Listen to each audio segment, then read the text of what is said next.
Welcome to US Reddit Stories, Exaltation. When I gazed at the stars, watching them shimmer and glow, I heard something. A faint sound I couldn't quite identify. Was it an animal? Or maybe a distant voice, indistinct and far away? For the past few nights, I'd felt an unexplainable pull to step outside and watch the stars. Perhaps it was curiosity, wondering how they would appear each evening. Tonight, I noticed a cluster of stars in the north, forming a rough diamond shape. Not perfect, but unmistakable. I'd seen this same cluster before, but each night it seemed closer, shifting gradually across the sky from north to south. For reasons I couldn't explain, staring at it filled me with an unsettling mix of dread and excitement. Night after night, I found myself transfixed, standing outside for so long that the cold seeped into my bones, leaving me barely able to move. Oddly enough, I could never clearly recall how I got back inside. I would be staring at the diamond cluster, and then suddenly, I'd find myself in bed, the memory of how I got there slipping away. I started losing interest in everything: eating, bathing, talking to others, even painting, which had always been my favorite hobby. My entire day revolved around simply getting through it, just so I could see the stars again that night. By the fourth night, the cluster was almost directly overhead. I only had to tilt my head slightly to see it. A smile crept across my face, one of sheer pleasure, almost euphoric. My hands trembled, but not from the cold or any fear of what might happen. No, they shook from the restless anticipation, the unbearable knowledge that I had to endure another day. Another day for what exactly? He would tell me when the time was right, not before. That day felt endless, every second dragging painfully. The slow ticking of the clock seemed to mock me. My legs bounced restlessly, my fingers twitching with nervous energy. By evening, I followed the instructions carefully, making sure every single light in the house was turned off. When dusk finally arrived and the stars began to appear, scattering their twinkling light across the sky, I looked for the diamond cluster, but it was gone. My heart raced, my head pounded, and a wave of anxiety coursed through me as my eyes darted desperately across the heavens. Then, as more stars emerged, I saw it. Not the diamond this time, but something far more deliberate. The stars had rearranged themselves, forming letters, perfectly aligned, as if written by an invisible hand wielding a glowing pen. "It is time," his voice came again. That voice, so sweet it sent shivers through my body, soothing the restless fire that had been consuming me. He told me what to do next. I didn't hesitate. I couldn't. This was for him, to make him whole again, to let him live once more. I had no choice. There was a bathtub in my house. All I needed to do was fill it with water and let him hold me under. My teeth chattered as I stepped back inside, each step heavy with anticipation. I was willing to pay any price to please my king. Welcome to US Stories. Harry ruined Christmas by something as simple as using shampoo, and I can't help but feel furious with him. It all started when he suddenly seemed to forget how to sit down. I had to yell at him repeatedly, trying to get him to understand. Harry, stressed out, shouted back that he didn't know how to sit down anymore. I told him to bend his knees and relax into a seated position, but he still seemed completely clueless. Frustrated, I kept yelling, hoping he'd finally figure it out. Eventually, in my exasperation, I kicked his knees out from under him, and he finally sat down. Then Harry forgot how to get out of bed and called for me in a panic. When I saw him struggling, unable to figure it out, my frustration flared up again. I tried to stay calm and demonstrated how to get up by lying on his bed and sitting up myself. That's when I realized his eyes were still shut. I told him to open them, but he said he couldn't remember how. Now I had to teach him both how to get up from bed and how to open his eyes. It was maddening, but I couldn't just leave him like that. Harry forgot how to get out of bed and called out for me in frustration. When I saw him struggling to figure it out, my anger flared up again. I tried to stay patient and decided to demonstrate by lying on his bed and showing him how to sit up. That's when I noticed his eyes were still closed. I told him to open them, but he said he couldn't remember how. Now, I had to guide him through both getting out of bed and figuring out how to open his eyes. The situation was beyond ridiculous, but I couldn't just leave him like that. It's like touching your feet or your stomach. You just do it without thinking. Then I discovered the real issue. Harry had used shampoo. This meant he had no dandruff to create fake snow, And without that, the dead reindeer and elves wouldn't come back to life to sing and play. To revive them at the Christmas carnival, you need at least 5 people with dandruff scratching their heads together to create the snow. All the magical elements of Christmas have to come together perfectly for it to work. Harry had ruined it all with his shampoo. In a fit of uncontrollable rage over Harry using shampoo, I snapped his neck and tossed him into the dead Christmas carnival. Furious but determined, I scratched my own head, letting bits of dandruff fall onto the lifeless scene. To my amazement, the dead elves and reindeer began to stir and dance, Harry included. The magic of the moment was undeniable, even if it came at a shocking cost. Welcome to US Reddit's Troy, the reflection that wasn't mine. Last night, I was down in the basement, sorting through some old boxes. I don't usually go down there because it gives me a strange feeling, but I needed to find some documents. My flashlight started flickering as I sifted through the clutter, and that's when I saw it. A door. It was small, only about 3 feet tall, and it wasn't there the day before. I know this basement like the back of my hand.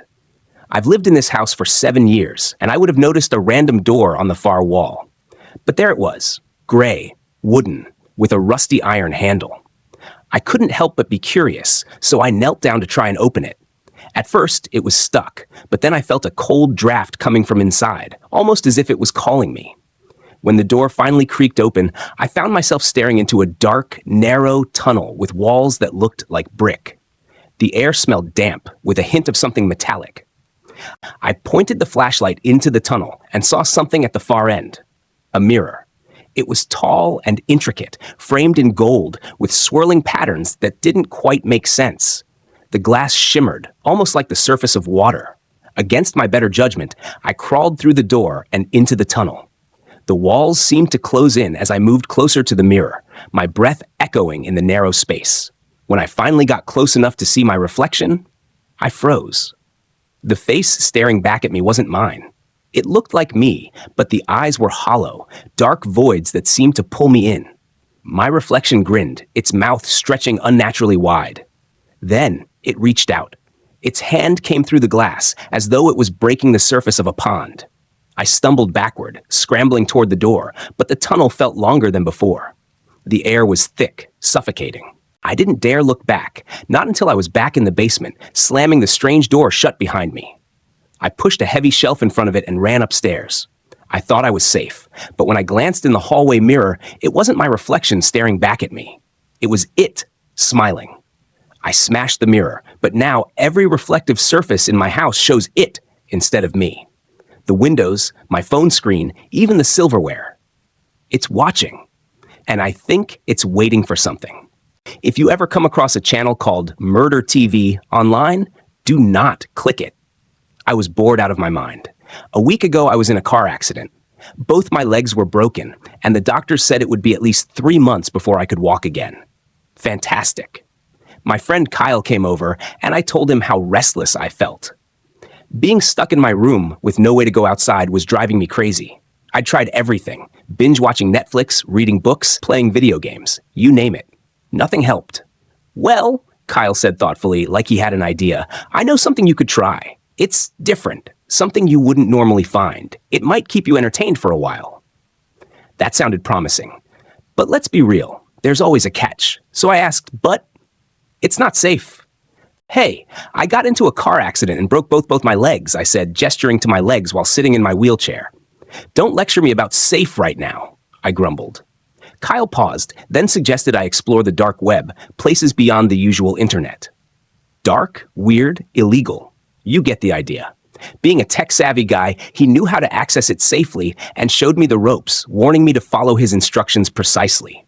Sure, I agreed, figuring I had nothing better to do. The next few days, I spent hours at my PC, rolling around in my wheelchair while browsing the dark web. It wasn't long before I came across a shady streaming site, like a twisted version of YouTube. But this site's content wasn't just weird, it was horrifyingly illegal. There were videos of unspeakable things, from disturbing crimes to sickening acts that made my stomach churn. One video showed people eating what looked like human flesh, like some grotesque version of a food ASMR channel. Real or fake, It was disgusting enough to make me gag within seconds. Oh, and snuff films. In case you're not familiar, a snuff film is supposedly a movie where someone is actually killed or dies by suicide on camera. Historically, a few fake snuff films made their way into cinema, marketed as real but ultimately debunked. So when I came across a channel on the dark web called Murder TV, claiming to show real murders, I wasn't convinced. I'd seen enough fake snuff films to know how convincing special effects could be. Naturally, I started watching, thinking it was just another well-made hoax. The channel streamed what it claimed were live murders. Every video featured a different victim, each killed in a disturbingly creative way. Despite how unsettling it was, I couldn't help but admire the production value. The murders looked shockingly real, far too good for an amateur operation. Being a huge fan of horror and slasher films, the site and Murder TV kept me entertained for days. Honestly, I was impressed by how well they pulled it off. But one night when I logged in again, something felt different. I froze. My chest tightened. Goosebumps prickled my skin. Every instinct screamed at me to run, but with both legs broken, running wasn't an option. Murder TV had a chilling upload schedule, 2 new videos every week. First, a live murder broadcast, followed by another video a few hours later. The second video was always just 15 seconds long, showing a single static image. According to the description, it was a photograph of the person they planned to kill live in their next broadcast the following week. That night, when I clicked on the latest 15-second upload, I saw the face of their next victim. My face. Here's the rephrased version. Slammed doors and fire alarms. I can't stand people, especially kids my age. Humans are so unpredictable, and it's even worse when they're teenagers. All the backstabbing, lies, and gossip, it makes me furious just thinking about it. It broke my heart that we took pleasure in tearing each other down. Sometimes I felt a deep sadness when I thought about my life. Why do I have to live a life that ends just like everyone else's? This feeling hit hardest before and after school.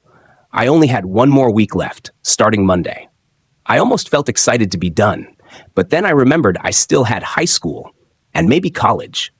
I lived in a tight-knit community, though not exactly small. Almost all the kids my age went to the same school, so seeing a new face was rare. So when I saw a new kid sitting alone at his table, my curiosity sparked, and for the first time in a while, I felt a bit of excitement. Why was there a new kid at the end of the school year? I walked across the lunchroom and sat down across from him. "I've never seen you here before. Did you just move?" I asked, my voice filled with wonder. "I've lived here all my life. I know everyone here, including you, Derek." I didn't quite catch his words, though. I was too focused on his face. "Hey, why do you look like me?" I said a bit harshly. The kid just smiled at me. "That's for you to figure out." Okay, dude," I said, grabbing my lunch and heading to my own isolated table. I barely ate. All I could think about was how that boy looked exactly like me. Did I have a twin no one told me about? My mom was definitely going to be answering some questions when I got home. She was a hardworking woman who never hesitated to give her honest opinion. Sugarcoating was not her thing. She was tall, with beautiful black hair that reached her shoulder blades, and jade eyes that sparkled when the sun hit them just right. "Mom, do I have a twin brother?" I asked from the kitchen table. She stopped putting dishes away and turned to face me. There was a clear look of confusion on her face before it shifted to what I'd call judgment. "Aren't you too old for imaginary friends?" she teased, poking fun at me. I wasn't amused. I forced a laugh and retreated to my room. The more I thought about the boy, the more I began to worry that I was losing my mind. But the more I thought about him, the more calm I became.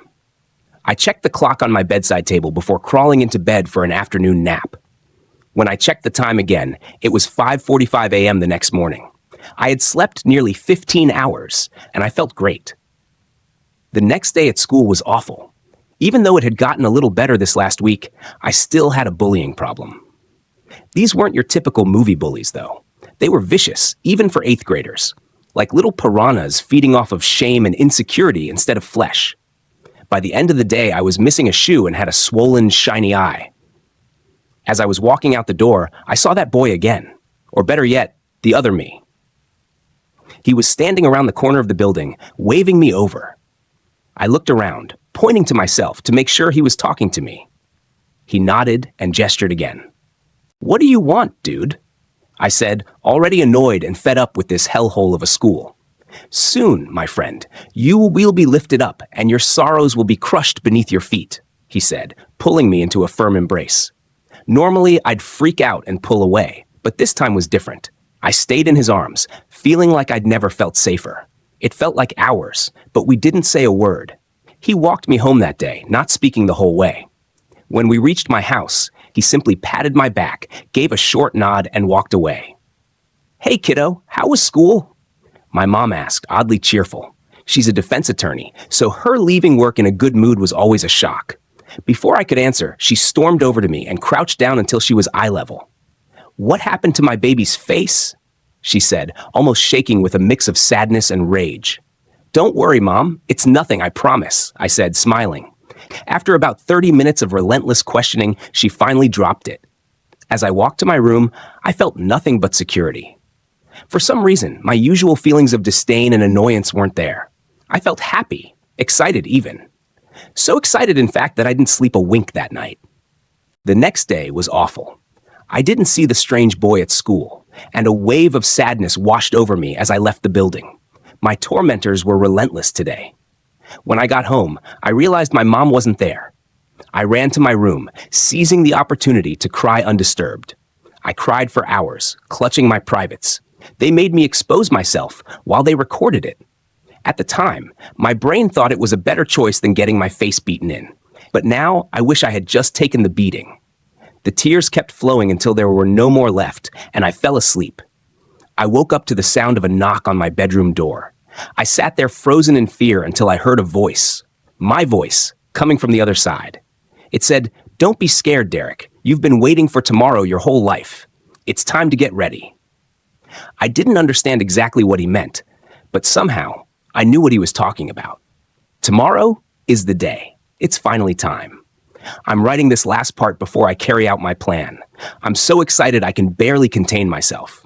I felt the need to document this week, not out of confusion, but out of pride.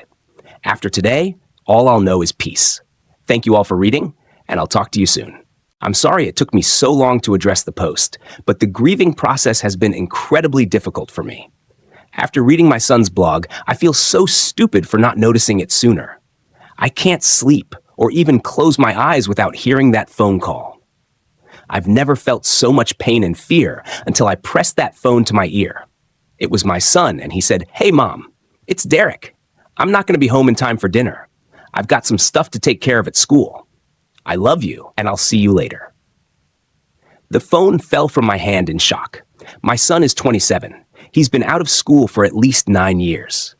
But it's almost as if what I heard made it real. In the background of the call, I heard something that will haunt me for the rest of my life as a mother. I heard the blaring of fire alarms, blended with screams, and doors slamming in the background. I ran to my son's room, frantically searching, until I found something that confirmed my worst fear: his medication. He hadn't taken it in 7 months. 23 lives were lost today, including my son's. I wish I could have seen the signs. I could have saved them. I could have saved my son. Please pay close attention to your loved ones. You never know what they're going through. To all the families of the victims, I know my words may mean nothing, but I am truly sorry and utterly destroyed by your loss. And to my son, wherever he was sent after this life. Why? I'm a billionaire, and I'm genuinely scared someone might try to kill me. I should have realized right away that the interviewee seemed off. He wore a perfectly tailored suit and had an expensive-looking haircut, but his shoes were obvious knockoffs. During his second-round interview, I was called down to meet him. His credentials were spot on, and his voice didn't grate on my nerves, so I was already thinking, yeah, he'll work. But as we shook hands at the end, a sharp, burning pain shot through my palm, like a bee sting. When he pulled away, I saw a sharp tack hidden inside his hand. I was stunned. He chuckled lightly. "Gotcha!" I stared at him. "Gotcha!" With a casual shrug, he walked himself out. I immediately told front door security he was never allowed back inside. The next morning, I stepped into the shower. While waiting for the water to heat up, I held my hand under the faucet, letting the stream run over my skin. About 30 seconds in, something felt wrong. My skin was melting. I screamed and stumbled out of the shower, frantically grabbing a towel to dry off. Half of my left hand was stripped down to the bone. The flesh between my fingers had dripped away like melted wax. Parts of my arm looked distorted, smudged, like I'd been sculpted from soft clay. A visit to a private hospital turned up nothing. The doctors were stumped. Despite missing chunks of skin, muscle, and fat from my arms, I felt no pain at all. My entire body had gone numb. Worse, any contact with water made my flesh dissolve like wet clay. Even a single drop turned my skin to mud. 2 weeks of endless tests led nowhere. Sure, I was terrified for my life, but I was equally worried about the clueless execs at my company botching preparations for our biggest tech conference of the year. Determined not to abandon the empire I'd spent my entire adult life building, I hired the doctors to treat me at home. Work couldn't wait. I returned to work covered head to toe, gloves, long pants, and a turtleneck. The only thing I could safely drink was medical-grade saline. No matter how much deodorant I used, I still reeked. Wearing 3 layers of clothes and never being able to shower will do that. Thankfully, my employees knew I had some kind of skin condition and politely pretended not to notice, just as loyal staff should. My life narrowed down to a strict loop: house to limo, limo to office, back to the limo, and home again, where doctors waited with more tests. I hadn't been to my favorite restaurant in weeks. I missed my oldest son's birthday. Worst of all, I even skipped my box seats at the last hockey game. Unthinkable. Yeah, laugh it up. But death is death. Billionaire or not, you'd be scared too if some psycho in a red hoodie was stalking you. And it's clearly him, that creep from the interview. Looks like he never landed another job because he's been camped out across the street from my house, spying on me. I've sent my security team after him more times than I can count, but he's slippery, like a rat. Every time someone gets close, he vanishes without a trace. It's been a living nightmare. I even hired 4 extra guards, but all they seem good for is chirping all clear into their radios. The one time they almost caught him, they found something he left behind: a big red water gun. A super soaker. That's when it clicked. The tack, my weird disease, he's planning to kill me. He's trying to melt me. Yesterday, they finally caught him. I wanted him hauled off to jail immediately, but apparently carrying a couple of water balloons in your jacket isn't exactly grounds for arrest. So instead, I had my security team lock him up in the deepest basement office at my company. His hands were tied, and they stripped him of all his belongings, including a diary filled with slogans like "Wealth must end" and "Deny, defend, depose." With his full name and application details from when he'd applied to my company, I tossed his resume onto his lap.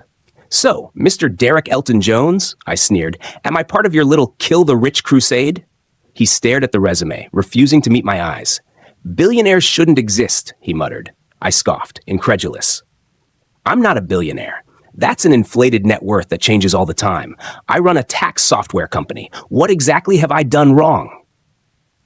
His cold gaze finally met mine. "You help the rich evade tax. Is that what he thinks? That's the exact opposite of what my software does," I snapped. "My customers are people who want to pay their taxes properly." He stayed silent, eyes fixed on the floor. I clenched my fists, resisting the urge to smack the back of his head. "Tell me exactly what kind of biological weapon you pricked me with 2 months ago," I demanded. "And then maybe we can talk about letting you go." He mumbled something under his breath. "Speak up, Derek." His nose twitched. "Haven't bathed in weeks, have you?" I leaned in close, just inches from his face, my patience snapping. "That's why they call you stinking rich," he smirked. Before I could slap him, he spit right in my face. My vision blurred instantly as I stumbled back, shouting in shock. When I finally wiped his spit off my brow, I saw parts of my nose, lips, and left eye lying on the floor. He just watched, laughing. "Don't you get it?" he sneered. "I didn't infect you with anything. You did this to yourself. Your greed, your untouchable ego, it's rotting you from the inside out." I had to leave work after that. My face was too far gone, and I couldn't risk further infection. The guards let Derek go too. My lawyer insisted holding him any longer could land me in serious legal trouble. Reluctantly, I relented. Now, I'm alone, trapped in a decaying body, surrounded by doctors who either draw my blood or inject me with experimental treatments that never work. I haven't told my ex, my kids, or anyone in my family. What would be the point? They haven't spoken to me since last Christmas. I've already paid off the local news to spotlight one of my last major donations to a charity in Ghana, because people need to remember the good I've done. And I have done good. I came from a middle-class family, worked my ass off, and earned an upper-class lifestyle. I'm a living example of the American dream, the power of an individual's will to succeed. But I keep thinking about the last thing Derek said, about my selfishness, my greed. I keep telling myself he doesn't know what the hell he's talking about, that he's just following some dumb trends on social media. He should learn to respect other people, our society, our entire system of capitalism. I've already paid off the local news to spotlight one of my last major donations to a charity in Ghana, because people need to remember the good I've done. And I have done good. I came from a middle-class family, worked my ass off, and earned an upper-class lifestyle. I'm a living example of the American dream, the power of an individual's will to succeed. But I keep thinking about the last thing Derek said, about my selfishness, my greed. I keep telling myself he doesn't know what the hell he's talking about, that he's just following some dumb trends on social media. He should learn to respect other people, our society, our entire system of capitalism. But despite all of this, when I look at the distorted reflection of myself in the bedside mirror, at the exposed skull creeping across the left side of my face, there's this strange feeling of acceptance that I can't quite shake.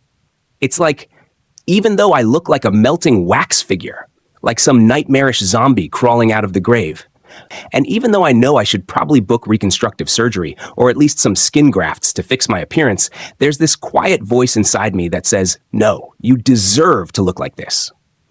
And I can't help but wonder, maybe I do. On June 10th, 1995, Detroit police responded to an emergency call from a security guard at an abandoned warehouse. The guard reported finding several dead bodies and one survivor who remained silent. When officers arrived, they were struck by the deafening music blasting from inside. The sound was so loud, it reached their patrol car from the street. As they entered the building, they recognized the song, The Safety Dance, by Men Without Hats, playing on an endless loop throughout their time on the scene. Inside the warehouse, officers quickly realized the security guard had downplayed the horror of the scene. The space was littered with mutilated bodies, with at least 3 noted in the report as disarticulated. Disturbing details, including what appeared to be satanic imagery in the victims' clothing, tattoos, and overall style, led officers to believe the killings were ritualistic and tied to the occult. Amid the carnage, they found the sole survivor, a frail, sickly-looking young man around 18 to 22 years old.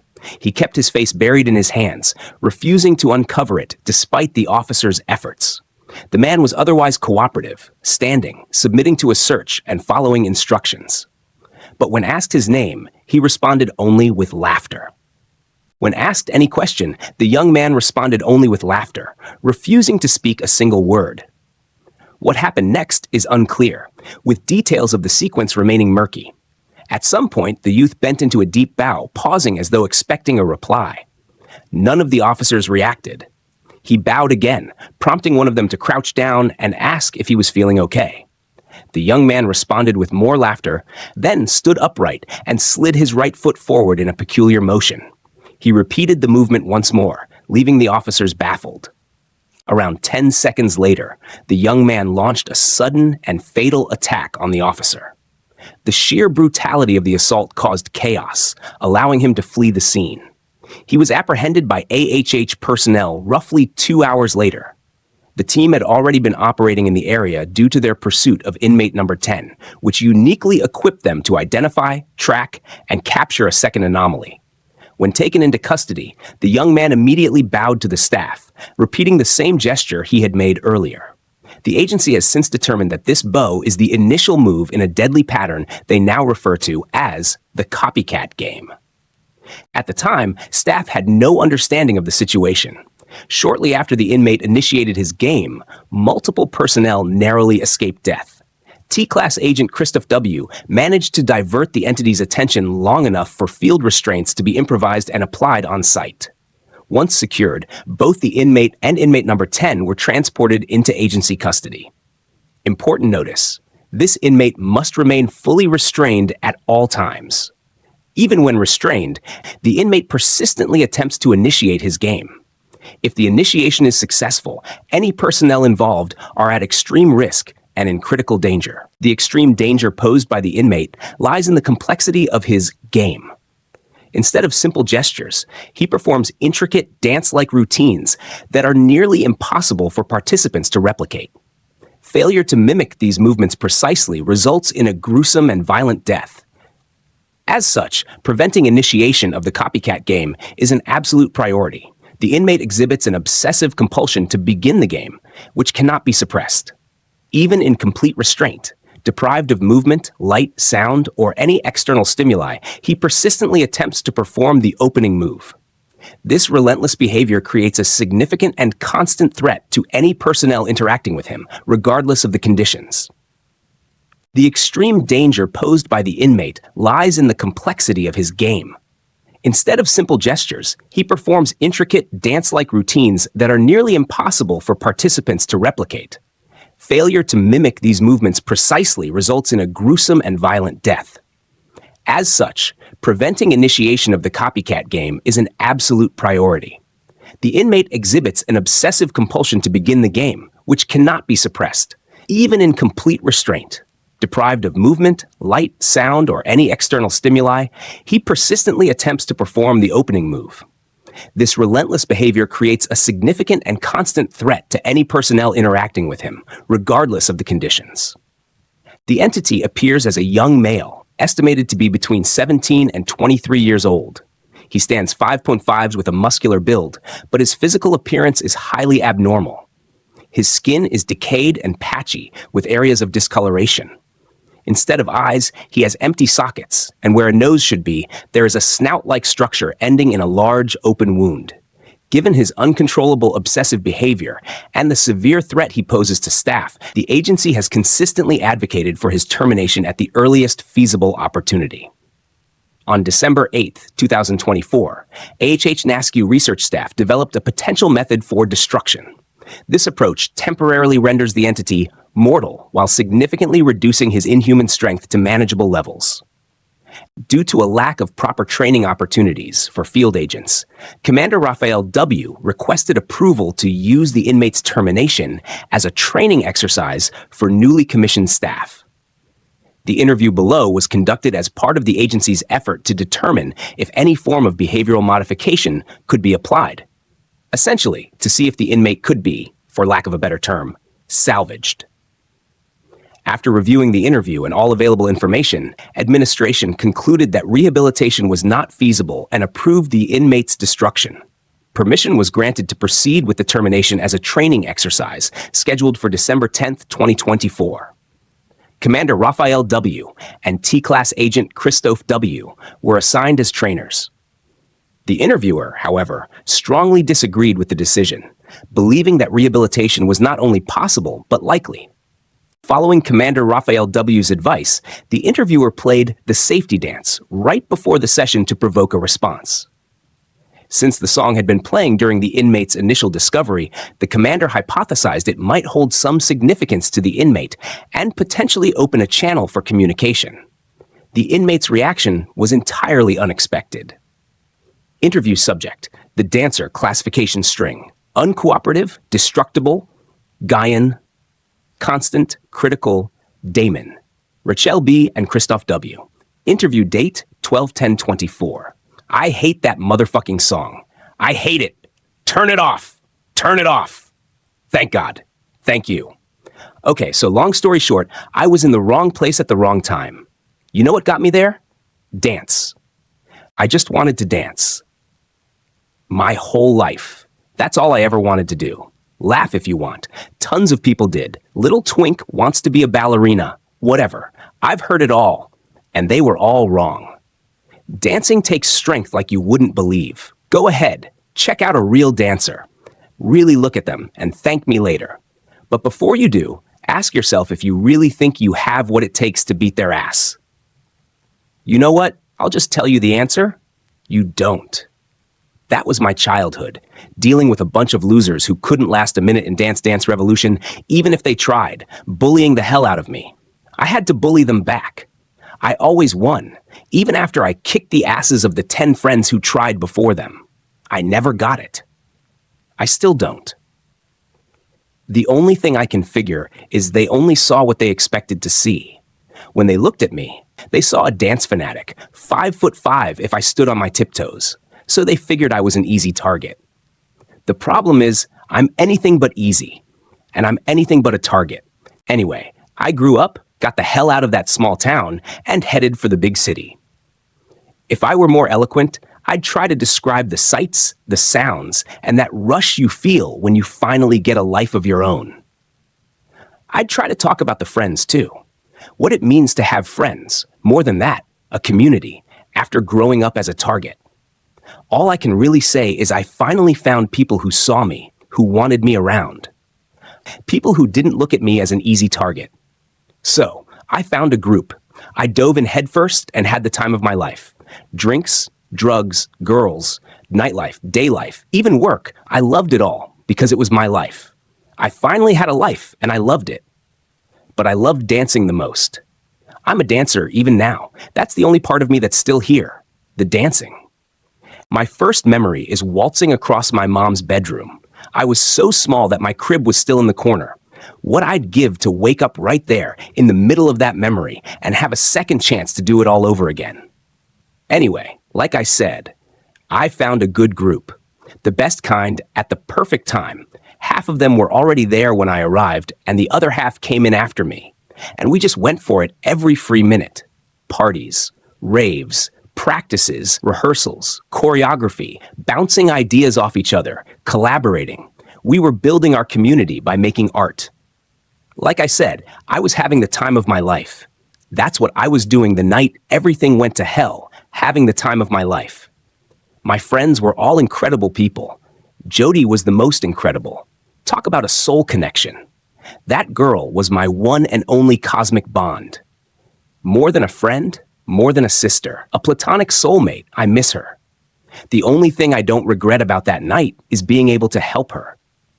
So yeah, Jody was incredible, but not all of Jody's friends were. You know what I mean? And because she was so incredible, those people just orbited her. The closest to greatness they'd ever come, maybe? I don't know. Anyway, all those not-so-incredible people showed up all the time. It was fine when they were just participating, hanging out or whatever. But the problems came when they started hijacking our stuff. And they did that a lot. That's why that night turned into a wrong place, wrong time situation, because the not-so-incredible people crashed our party. It was just a regular party. Basically a dance night, not quite a rave. Someone had rigged a speaker system inside an old warehouse and messed with the speakers by playing all kinds of 80s music. It was fun, though. Just a regular dance night, all music, movement, and expression. How it's supposed to be, the kind of atmosphere that artists of any kind really get into. The problem with most of the Not Incredibles is none of them were actually artistic. Whenever they came to these events, they always got bored. That's what happened. 2 of Jody's Not Incredibles got bored. Honestly, I get it. If you don't like to move, if you can't let go and express yourself, if you can't get past the weight of your own self-consciousness, if you can't lose yourself without worrying about the people around you, then dancing isn't all that fun. And I'm not trying to be a dick, but trust me, those guys couldn't do any of that.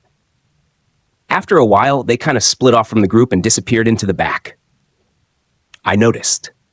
I didn't want to notice. I didn't bring them. I didn't like them. They weren't my responsibility. But when you grow up being a target, your situational awareness goes through the roof. And there was something about the way they were moving that made me uneasy. So I watched them. They kept coming back to the floor, only to vanish into the back again. Back and forth, back and forth.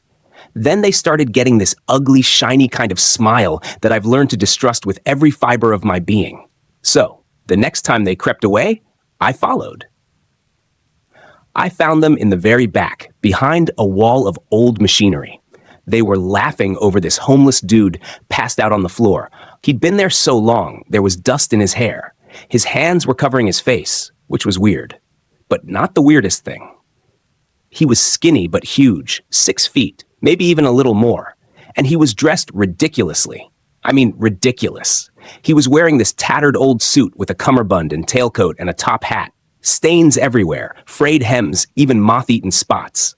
He didn't just look homeless. He looked stupid. I kind of understood why the Not Incredibles were laughing so hard. I went up to see what they were doing, as casually as I could, but they barely even noticed me. They were too busy fucking with the guy, towing him, stepping on his feet, his fingers, poking his hat. Finally, the guy sat up, still covering his face with his hands, and started to whine. He sounded like a sick dog. Not Incredible number 1 squatted down, covered his face with his own hands, and pretended to cry. "What the hell are you guys doing?" I asked. They started laughing. The guy on the floor whimpered and rolled onto his back. He kept his face covered, but kicked his feet in the air like an overturned turtle. Not Incredible number 2 copied him, laughing so hard he was gagging. Then the guy sat up. The Not Incredibles dragged him to his feet. He flopped around like a puppet, still covering his face. By that point, I already had a terminal case of the creeps. Before I could say anything, they hauled him off, heading straight for the dance floor. No one was particularly pleased when they interrupted, but they were too excited to notice. "Look at this," they kept saying. "Watch! This is awesome!" Because there's nothing else you can do when a bunch of losers hijack your party, everyone stopped and watched as the homeless guy kicked his feet into the air. Not Incredible 2 did the same, laughing his ass off. Then, the homeless guy leaned forward in this big exaggerated stretch. He still kept those hands plastered to his face. Not Incredible 2 copied him. After that, Mr. Homeless turned around to face the rest of us right as the motherfucking safety dance started to play. God, I hate that song. I hate it. As I watched, he swept into this low, deep bow without uncovering his face. "Come on," said Not Incredible 2. "He wants to play with all of us. Group game." As if on cue, Mr. Homeless extended one leg. And unfortunately, everyone was just drunk enough and just mean enough to be and just curious enough to play along, including me. So we all copied him. Then he extended the second leg. We all followed suit. People around me started laughing. I didn't. Not because I was a prude or anything, but because this whole thing was grossing me out. I grew up in an area with a lot of homeless people. I knew some of them by name. This was just gross. It was fucking gross. Mr. Homeless pulled another move, a ridiculous sort of slide, the kind that would normally require jazz hands, except of course he couldn't use his hands because they were still clamped to his face. Not Incredible 2 copied the move along with all the rest of us, but Not Incredible 1 lost it and fell down laughing. Instantly, Mr. Homeless's hands dropped from his face, revealing something awful, like a decaying snout, empty eyes, like something dying. And he jumped at Not Incredible 1 like a bear and tore his face off. I'm used to being a target. The corollary to being a target is instantly intuiting how to become less of one. Sometimes you accomplish that by fighting. Occasionally, you do it by running. Sometimes, you do it by playing along. So, while other people were screaming and running for the doors, I stood my ground and watched. I wasn't the only one. About 12 of us stayed put, including Jody. I don't like making assumptions, but after checking everyone who stood their ground, I'd bet a lot of money that they were all used to being targets too. The homeless guy covered his face again and shuffled back to the front of the room. When he bent forward, I copied him. So did Jody. So did the others who stayed put. Nobody who broke and ran even saw the move, let alone copied it. Mr. Homeless went after each and every one of them. And goddamn if it didn't look like he was having fun. He lumbered towards some of them like Frankenstein, arms out, shuffling forward. He pounced on others like a jaguar and launched himself through the air like he was Batman. It was terrifying, but it was so terrifying and so violent it almost didn't feel real. It was insane. He tore off a bunch of heads. He popped some arms off like a mean kid pulling wings off a fly. One girl, he bent her backward till she snapped in half like a graham cracker. Your brain comes up with weird shit when you're in crisis. And that's what mine came up with when I watched him snap her. A human graham cracker. A full-on s'more, if you want to count the stuff that came out of her when she broke. Once he finished off all the runners, Mr. Homeless shuffled back to the DJ table and pulled another move. The 13 of us who'd kept our heads, figuratively at first, now literally, copied the move. And the next one. And the next one. And the next one, and the next one, and the next one. Even after the stench of blood and open guts started rising around us like a cloud. Even after the blood puddles leaked across the floor and soaked our shoes. The blood puddles actually took out the next one. He was copying just fine. Better than me, if we're being honest. But he slipped on the blood. Slipped and fell into a kind of half-split. Mr. Homeless froze, hands still plastered to his face. And then he jumped and crunched that poor kid's chest in like a hollow chocolate bunny. Some of him, blood, guts, bone shards for all I know, splattered all over my face.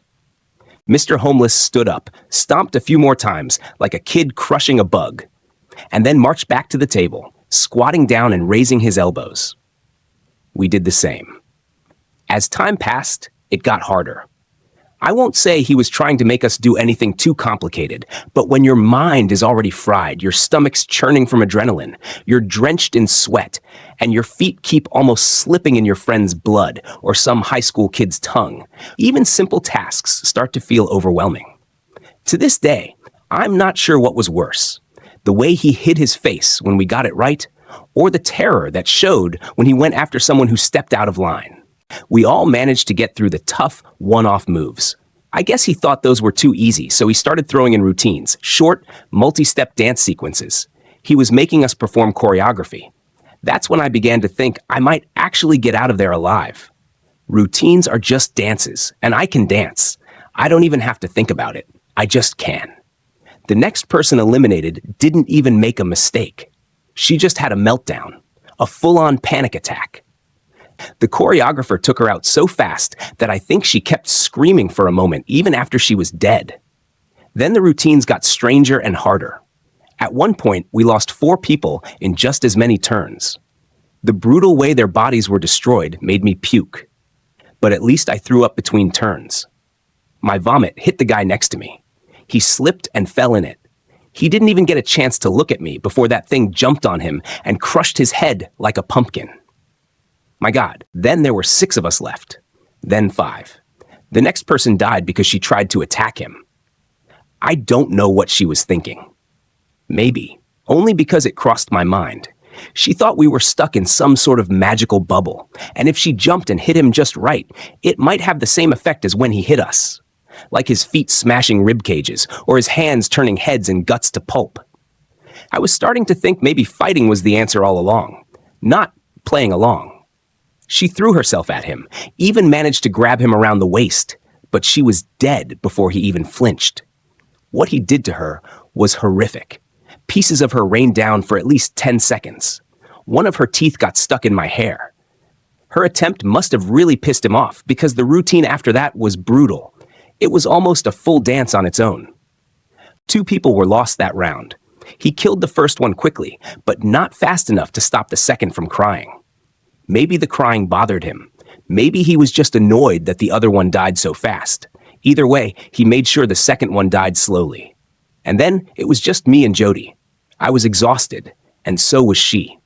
I saw everything I felt reflected in her. Sweat-drenched clothes, tight muscles, tears, and blood smeared across our clothes, faces, and even drying in our hair. But she was in worse shape than I was. Much worse, because she was shaking. I knew that if that bastard threw another complicated copycat routine, Jody wouldn't make it. So, while he slowly and joyfully dismembered the last person, I grabbed Jody's hand and ran. It was almost dawn. I could see through the windows. The sky had that shimmering pale gold, almost light, but not quite the kind you only see on perfect summer mornings. That gave me hope. Damn me, but that perfect golden light made me think we were almost free. As that damn song looped again, the choreographer jumped into another routine. I was right. It was long. It was complicated. And since I was running, I'd already lost. But the routine was so long that he was still going, while Jody and I had already made it halfway across the warehouse. We reached the door, and I looked back just in time to see the choreographer charging across the floor. I shoved Jody outside. She collapsed onto the sidewalk with a sob, her knee cracking when it hit the concrete. Even after everything, the sound her knee made still makes me shudder. Just thinking about it gives me the chills. Dawn broke, spilling sunlight across the street like shimmering syrup. The choreographer pulled me back into the warehouse. The door slammed shut as Jody screamed. I braced myself, expecting to be crushed like a hollow chocolate rabbit, smashed like a bug, cracked open like a pumpkin, or torn apart in a rain of gore. But none of that happened. The choreographer grabbed my hands and pulled me close, pressing that rotting snout to my nose. Then he shrank. The snout receded. His eyes slowly formed in those empty sockets. His skin grew back. Still not healthy, but at least it looked alive, not like a dried-up mummy. And suddenly, I wasn't staring at a monster anymore.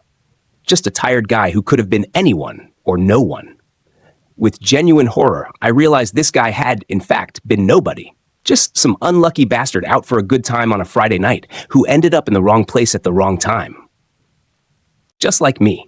He turned and ran. I tried to follow. When I made it outside, Jody screamed and scrambled away. No one's ever looked at me the way she did. With horror. With hate. I caught my reflection in the window, but it wasn't mine. It was the choreographer's. I thought surviving until dawn meant I won. But that's not how it works. Surviving until dawn just means you trade places with the winner. That's why I always make my games unwinnable. It's better to be dead than to become this. My life's been over ever since. It's been over longer than I ever got to live. Talking to you is nice. It's so nice to talk again. Really, it is. Even about this. But as soon as we're done, I'm going to go right back to being that. To pulling moves and planning how to kill you when you can't make a move in return. To feeling the rush that comes from making you play along until I get tired of you and trick you into losing. It's like a drug. An addiction. Only worse, because it's just me. It's me. It wasn't supposed to be like this. I just wanted to go to a party. I just wanted to have fun. I just wanted a life. Instead, I ended up in the wrong place at the wrong time. I don't even know where to start with this. I found out that the agency had been trying to kill this boy for a long time, but they couldn't figure out how. Each failed attempt led to a lot of maimed and dead personnel, so they backed off for a while. But on December 8th, they finally figured out how to neutralize him and went full force with the death sentence. They had me interview him on December 10th, but didn't explain why until after it was over. I couldn't believe it when they told me. After that interview, how could they possibly think about killing him? I said as much. They said they'd take it under advisement. I honestly thought the evaluation would take more than just a few hours. So when Christoph came to escort me downstairs about 4 hours after that interview, I didn't think much of it. He wasn't exactly in a good mood, but it was something close to it. Had a good day? I asked. He shrugged. I got to help number 19 today. I told you, helping is my favorite part of my work. It's really important to you to have all the pretty girls think you're awesome, huh?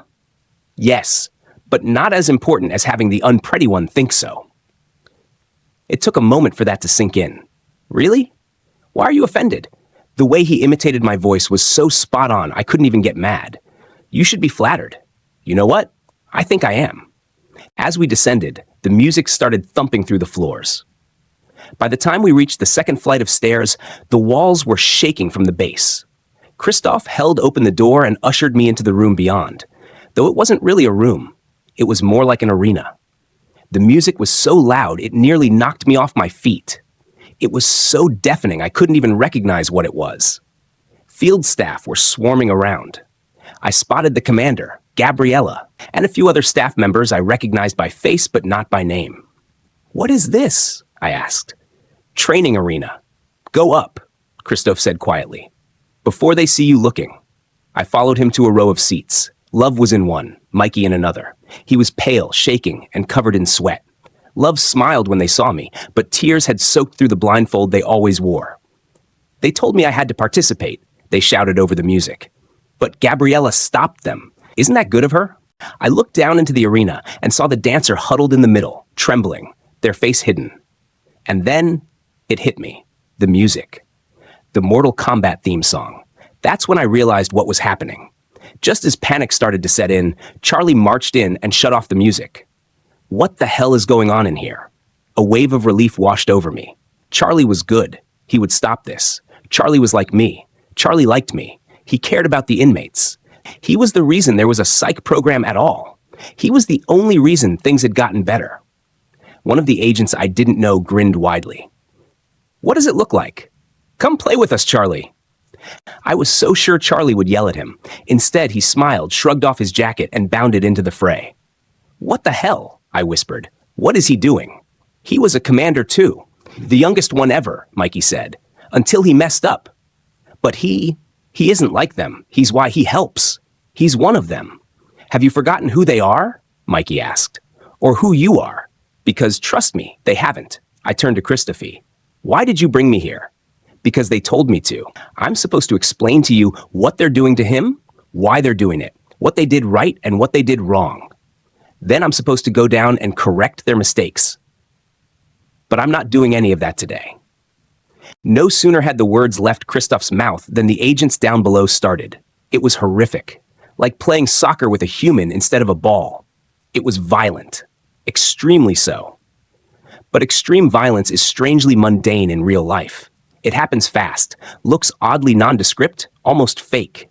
If you're not paying close attention, you can easily miss it, until the blood starts spilling, that is. It only took 10 seconds for blood to spill, and another 30 before the inmate screamed. That's when Christophe jumped up and rushed down into the arena. The other staff stepped back, erupting in a chorus of approving howls and cheers, as if he were the star player in a game. The staff stepped back as Christophe approached the dancer. I was confused. Although I couldn't see his face, nothing in his body language suggested he was about to kill anyone. The dancer looked up at him and nodded. Christophe nodded back. For a brief moment, I felt a flicker of hope. Then, without warning, he lunged and snapped the dancer's neck. As the dancer crumpled to the floor, an eerie silence fell over everything and everyone. Then, what the hell? Before I talk about the encounters I've witnessed, I think it's important to explain a bit about myself and what led me to work at the Eternal Jubilee Church. I'm not a religious or spiritual person, not that I have anything against it, but I've never felt drawn to it. I grew up in the South, where going to a Baptist church for every service or event was a given. My family was deeply involved. My grandfather was a deacon. Both of my uncles were pastors of separate churches, and my dad was heavily involved with the youth group. In short, we were deeply embedded in church life. I didn't resent this, but I never felt anything toward it. Even as a child, the songs seemed empty. I envied my family because they found peace and joy in their faith, but I just couldn't connect. I wanted to believe, but I never could. After high school, I grew restless and unhappy in my small town, and that dissatisfaction led to laziness and unhealthy habits. After clashing with my family over my lifestyle choices more than ever, I finally cut ties and decided to leave without looking back. This is something I would later regret. My partner and I, much to my family's disappointment, decided to move to his small hometown in the mountains. With similar backgrounds, his family was also very involved in the local church. Struggling financially, his father reluctantly helped me get a job as a custodian at their church, the Eternal Jubilee. But things took an unexpected turn. My partner was eager to return home, yet seemed consumed by misery when we actually got there. It started out small.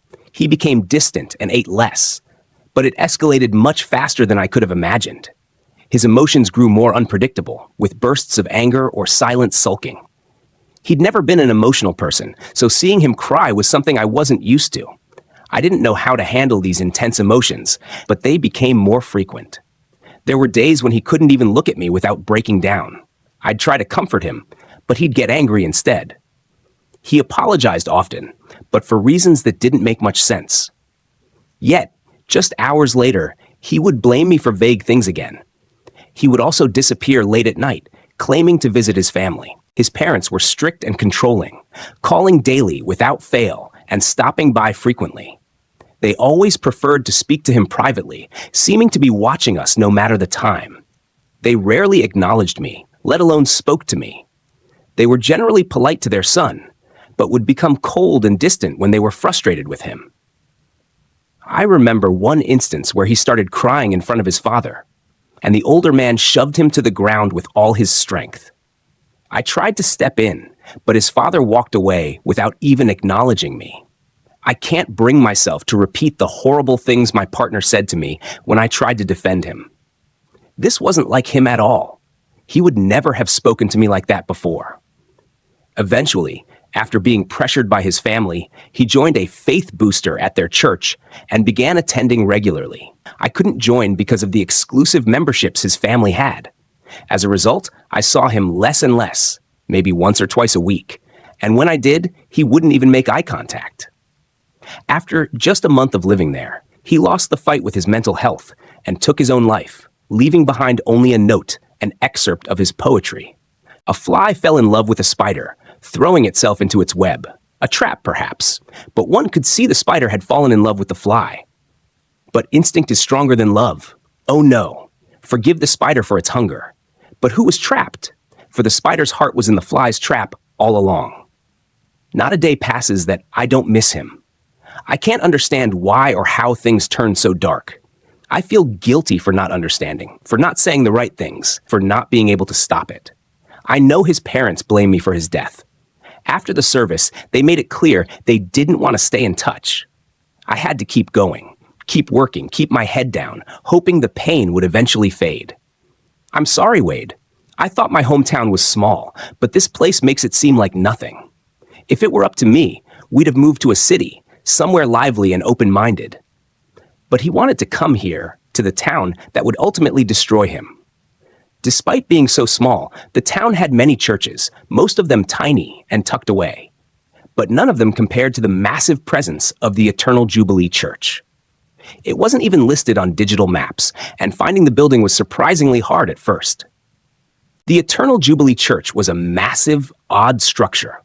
While it resembled other Baptist megachurches in theory, its strange design made it seem like a building that had grown larger without any real plan, almost like a modern-day Tower of Babel. I keep mentioning its size, and maybe I'm exaggerating a little, but it really felt out of place in the middle of nowhere. The church's grandeur was too much for such a small, rural town. The top of its towering steeple was capped with a golden, two-pronged object that looked like a pitchfork. And here's another thing.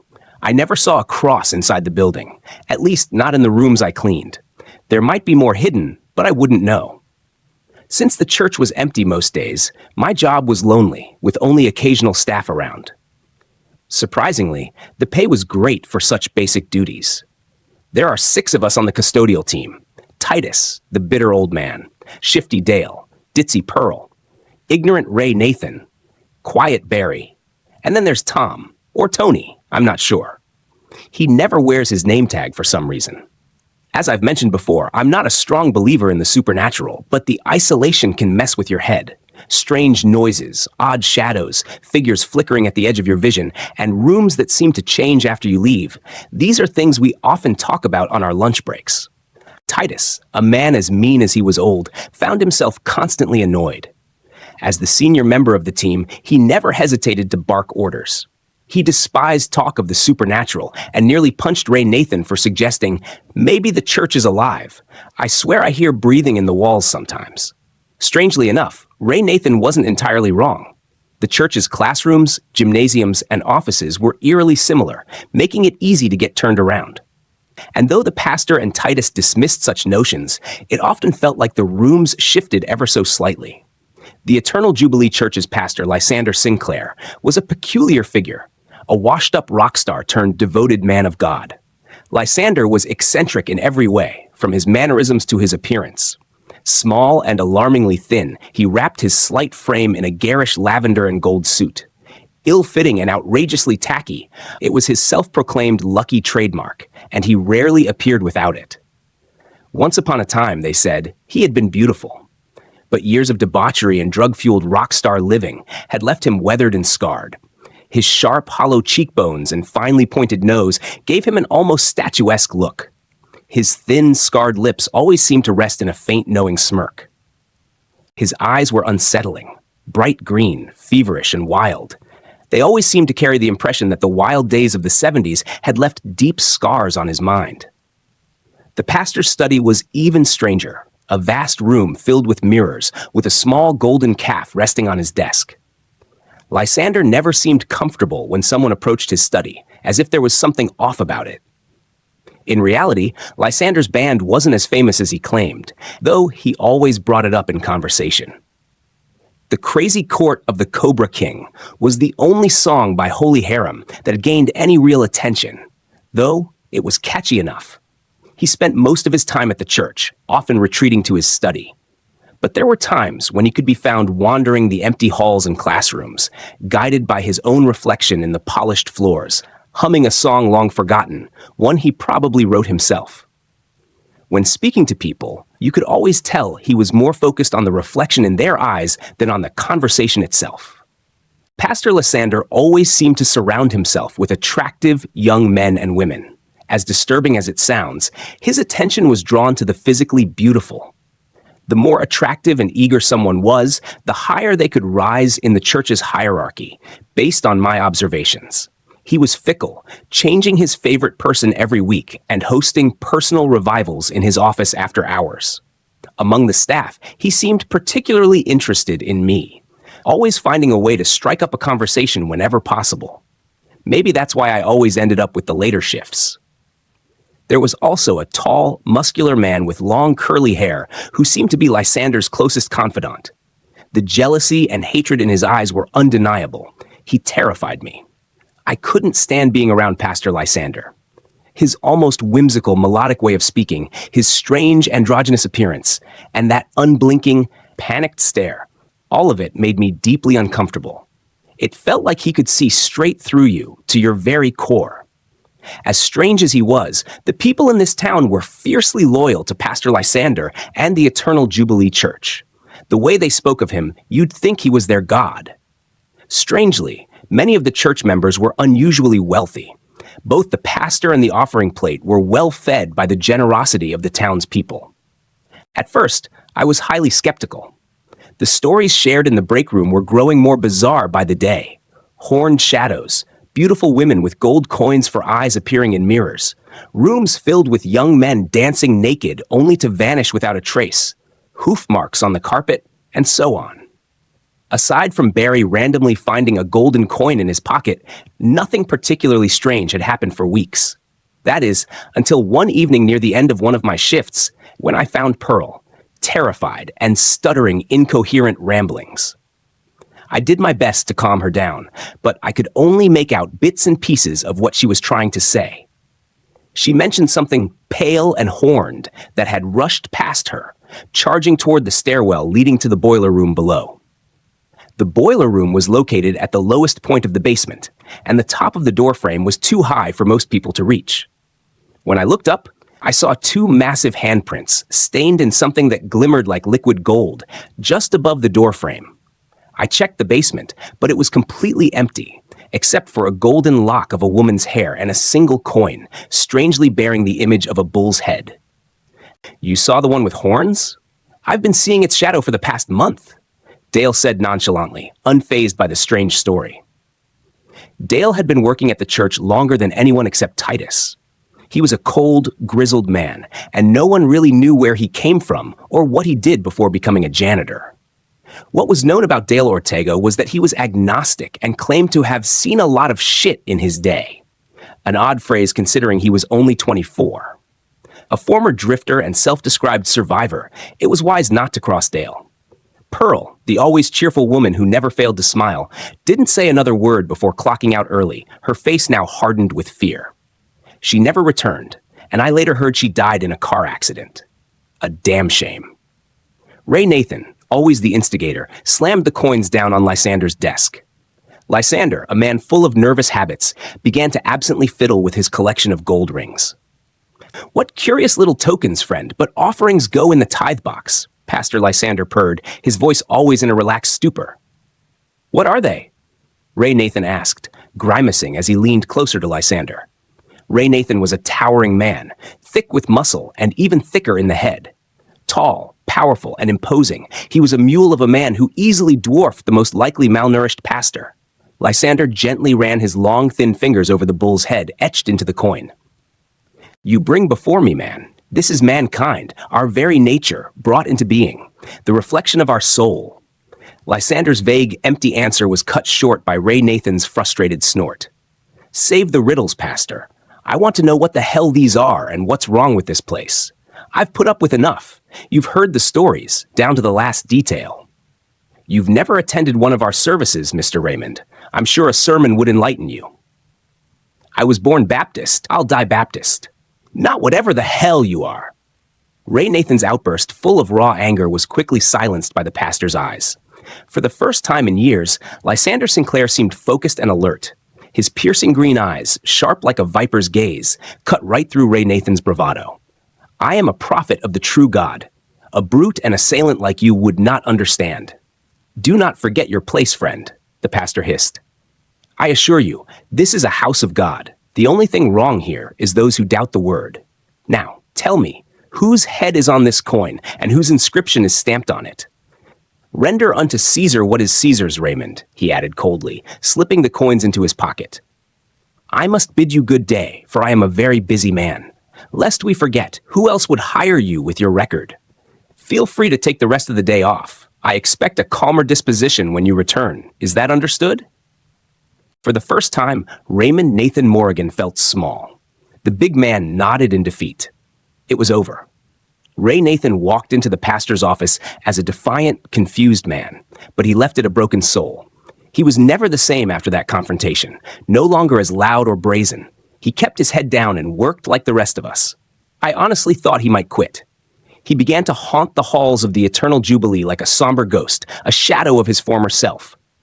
Perhaps he had seen something deep in the pastor's eyes, a hidden danger beneath that glossy, distracted gaze. The place felt so wrong, and yet so strangely alluring. Even on my days off, I'd catch myself thinking about it, anything to fill the void in my mind at home. Up to that point, I hadn't experienced anything too out of the ordinary, just the occasional strange noise or missing supplies, but nothing alarming. That was about to change. One night, I was cleaning up the gymnasium after yet another chaotic youth activity that left the place in shambles. I was alone, of course. Everything seemed fine until a cloying musk began to fill the gym. At first, it was a sweet floral scent, but it soon thickened into a nauseating stench of perfume and scented oils. Out of nowhere, an unease struck me that I've never felt before, and never hoped to again. Something was terribly off, like I was sensing something alien to this world, something that didn't belong here. It's a hard feeling to put into words, but it was like discovering the world was about to explode. Panic and awe collided within me, a mix of amazement and terror all at once. In the distance, an unknown shape began to materialize, and my body was flooded with an oddly pleasant tingle. I tried to speak, but my words were swallowed by the taste of metal and an unfamiliar sweetness filling my mouth. In my peripheral vision, I saw a pale, naked figure standing atop the stage. It was too tall to be human, with both male and female features.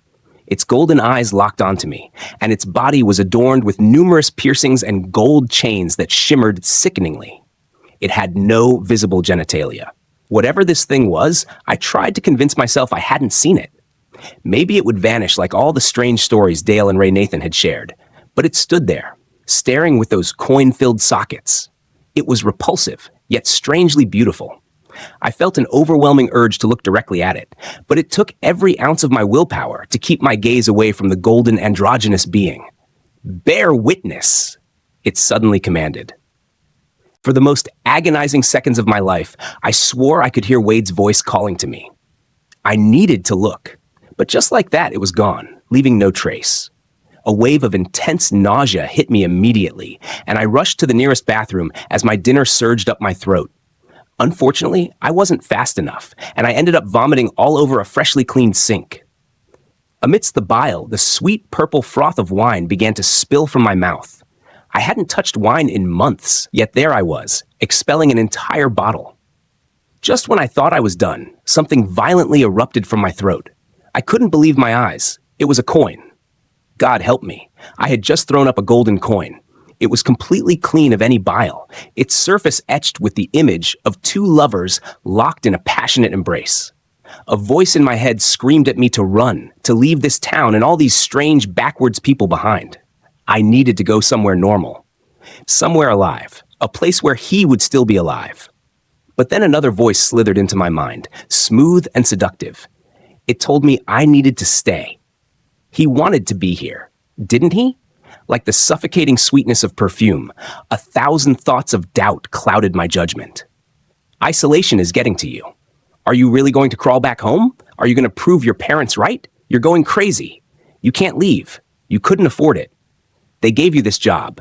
Not only did you kill their son, but now you'd be spitting on their kindness. You are a sinner. He would miss you. The church would miss you.